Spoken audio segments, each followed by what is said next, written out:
12,000 ईसा पूर्व पूरा पाषाण काल प्रागैतिहासिक काल का वह समय जब आदि मानव न ही औजारों का इस्तेमाल करते थे और न ही कृषि करना जानते थे। इस समय आदि मानव प्राकृतिक घटनाएं जैसे वर्षा, तूफान व बड़े बड़े जानवरों से बचने के लिए गुफाओं में छिप जाते थे। गुफाओं में अधिकतम समय बिताने के कारण उन सभी जानवरों व घटनाओं की आकृति गुफा के दीवारों पर चित्रित करते जो उन्होंने देखी हो। ऐसे ही अनेकों पुरापाषाण कालीन साक्ष्यों से भरी है रायगढ़ की सिंघनपुर गुफा। इस गुफा की खोज 1910 में एंडरसन ने किया था। यह छत्तीसगढ़ की सबसे प्राचीन गुफा है। आदिमानव धीरे धीरे पत्थरों से औजार बनाना सीखे, जिससे उन्हें शिकार करने में आसानी हुई। इसे मध्यपाषाण काल कहा जाता है। इस समय छत्तीसगढ़ के पत्थरों के हथियार आज भी रायगढ़ के कब्र पहाड़ में बड़ी मात्रा में मौजूद है, जिनमें अर्धचंद्राकार फलक वाले औजार व कुल्हाड़ी प्रमुख है। इस समय तक मनुष्य को मरने के बाद दफनाने की प्रथा प्रारंभ हो गई थी, परंतु कब्र बिच्छू इन शवों को जमीन से खोदकर खा जाते थे। इन कब्र बिच्छू से बचाने के लिए शवों को बड़े बड़े पत्थरों से घेर दिया जाता था, जिन्हें पाषाण घेरे कहा जाता है। आज भी यहाँ पाषाण घेरे छत्तीसगढ़ के अनेकों जगह देखे जा सकते हैं। बालोद के करही सोरर, कोंडागांव के गढ़ धनोरा व रायगढ़ के छोटे पंडरमुड़ा में यहाँ पाषाण घेरे मौजूद है। इसके अलावा महापाषाण घेरा बालोद के धनोरा में प्राप्त हुआ है, जिसकी खोज रविंद्रनाथ मिश्र व कामले प्रसाद ने किया था। इस समय के अनेकों रहस्यमय शैलचित्र आज भी मौजूद है, जिसमें कांकेर के चरामा में मौजूद एलियन की आकृति, चितवडोंगरी में मौजूद ड्रैगन की आकृति व रायगढ़ के खैरपुर में मौजूद चमकने वाले शैलचित्र आज भी रहस्य का विषय बनी हुई है। मनुष्य अब धीरे धीरे कृषि करना सीख चुके थे। हम बात कर रहे हैं लगभग 7,000 ईसा पूर्व की।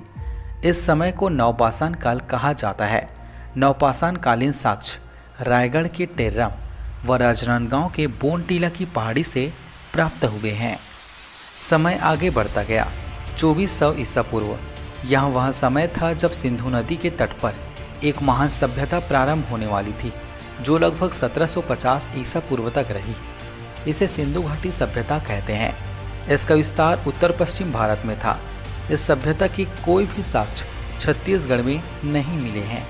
1500 ईसा पूर्व भारत में वैदिक सभ्यता प्रारंभ हुई, जो लगभग 600 ईसा पूर्व तक रही। 1000 ईसा पूर्व में आर्यों का विस्तार मध्य भारत में होने लगा। इस समय नर्मदा को रेवा नदी के नाम से जाना जाता था। आप देख रहे हैं छत्तीसगढ़ का संपूर्ण इतिहास।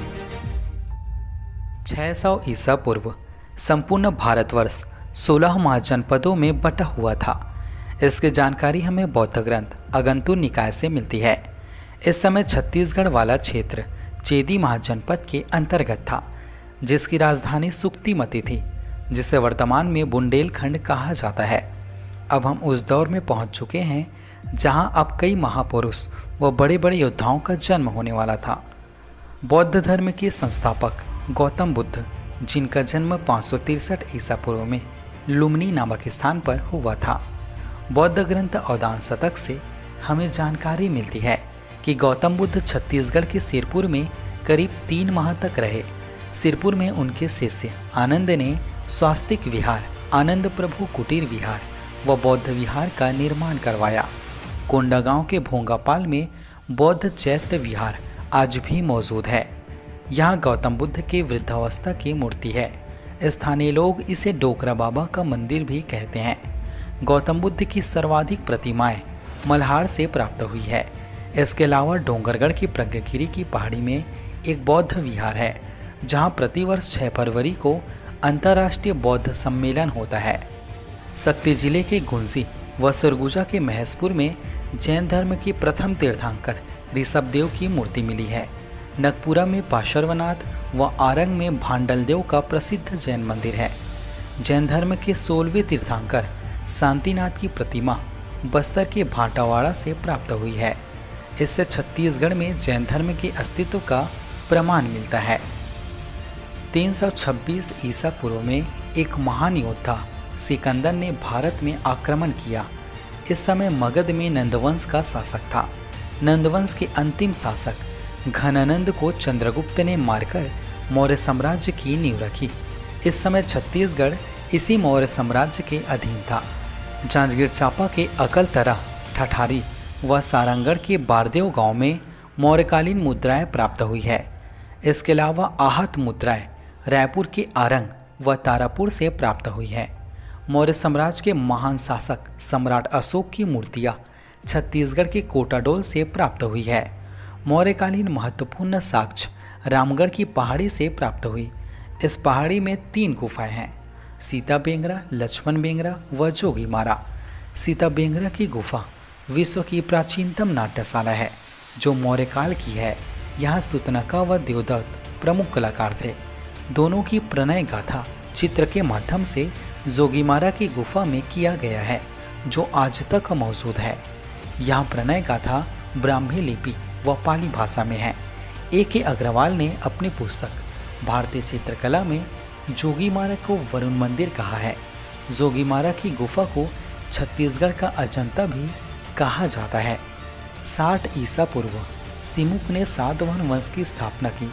इसकी राजधानी महाराष्ट्र की प्रतिष्ठान थी। शक्ति जिले के गुंजी में सातवाहन काल के राजा वरदतश्री का शिलालेख मिला है जिसमें आयु बढ़ाने के लिए 1000 गायों के दान की जानकारी मिलती है। शक्ति जिले के किरारी गांव के तालाब में एक काष्ठ स्तंभ मिला है जिसमें सातवाहन काल के 18 कर्मचारियों के पदनाम का वर्णन है। यह काष्ठ स्तंभ आज भी रायपुर के महंत घासीदास संग्रहालय में मौजूद है जिसे आप देख सकते हैं। आप देख रहे हैं छत्तीसगढ़ का संपूर्ण इतिहास।